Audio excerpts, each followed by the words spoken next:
I am here with my good friend, new friend, Gabe, and he has got an amazing story of survival and self-sufficiency that you guys are gonna love, and I'm gonna leave it to him to talk us through what happened. Now, to start it off, the way I understand it, you were out hunting by yourself, had an incident where your rifle went off, shot yourself in the foot. So kind of talk me through what happened that day. So I had just shot a deer and it ended up dying on private land. But as soon as I pulled the trigger for that first shot, I racked another round for a follow-up shot just in case it wasn't enough. That doe then jumped a fence and died on private. So I took my mag out and started hiking back to the truck. And I was crossing the fence. And when I was crossing the fence, I ducked under. My rifle kind of got caught in it. So I unshouldered my rifle and pulling out of the fence. And as I pulled out of the fence, I hear a click, and I assumed that was my safety going off. And then, boom! And I look around, I'm like, oh. I look around, I see a little hole in my boot. I'm like, I just shot myself in the foot. So it was like that. Yeah. It was like click, sound, look down. Click, boom, like all at once. I just kind of tug, and my trigger and safety, or the safety pulls down, and I think a bar, the wire was on the safety, and the bar must have hit the trigger because I have a pretty light trigger on that rifle. Right.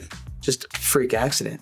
Now, but you've been doing this for years. You're very experienced, not only hunting, but just firearms in general. Yeah. So this could happen to anyone. I hear it all the time. I've seen it. Yeah. And so this is your story of, hey, it doesn't take like a newbie to shoot yourself in the foot or anything like that. You could be very experienced and still things happen, right? Yeah, I never thought it would happen to me, for sure. I thought, I know gun safety. I'm safe around guns. I'm cautious.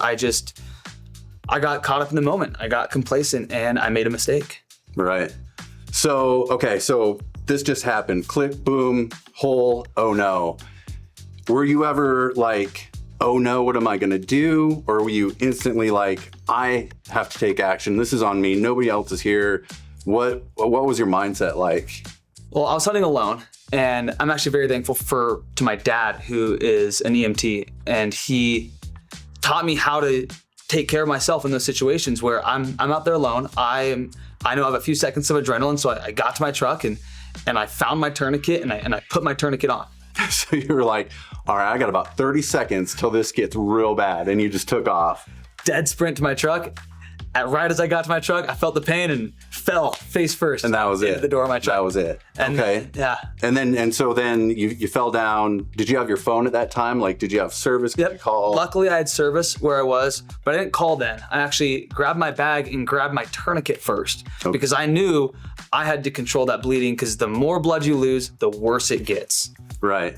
Which is great, because you hear all the time, like, oh, I'm going to get to my phone, or I'm going to make the call or whatever and call for help, which is awesome, as you should. But that time goes by, right, as that EMS service is on the way, and a lot can happen, like if it's 45 minutes, if it's 5 minutes, especially with a major bleed or some major trauma.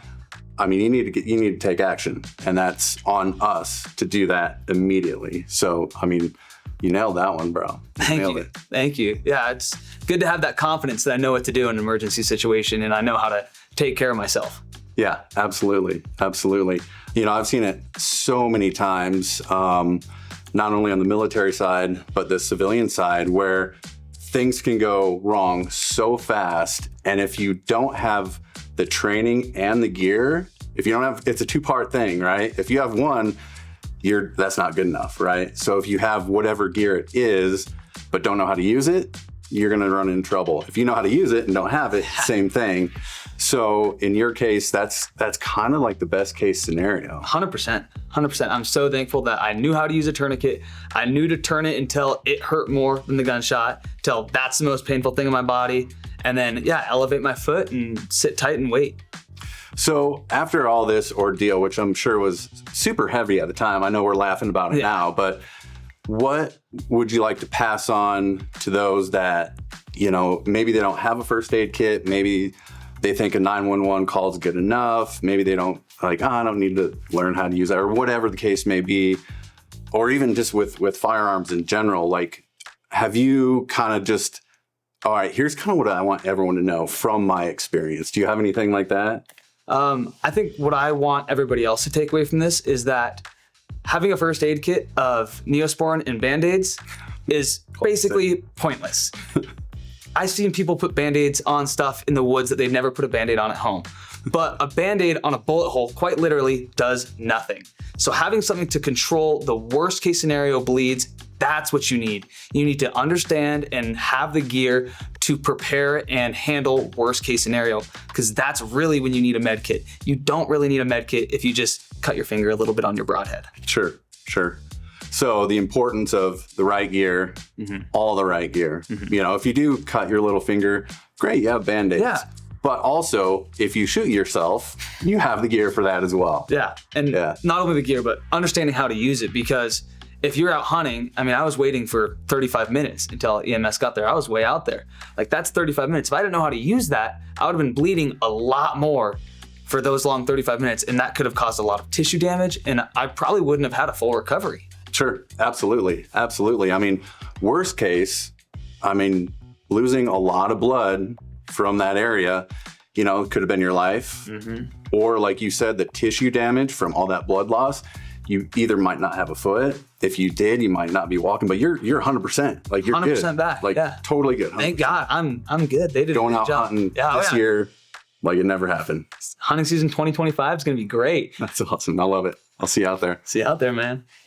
I love your message, not only about tourniquets, first aid kits, but also firearms, safety, all the things, because this is all stuff that we just kind of don't pay attention to. Like, oh, or maybe I'll get it tomorrow, or it's fine, right? We all do that one. Yeah. I'm sure it's fine. I think it's so. Thanks for talking to us today. Thanks for having me out, man. Appreciate you. Great to be out here.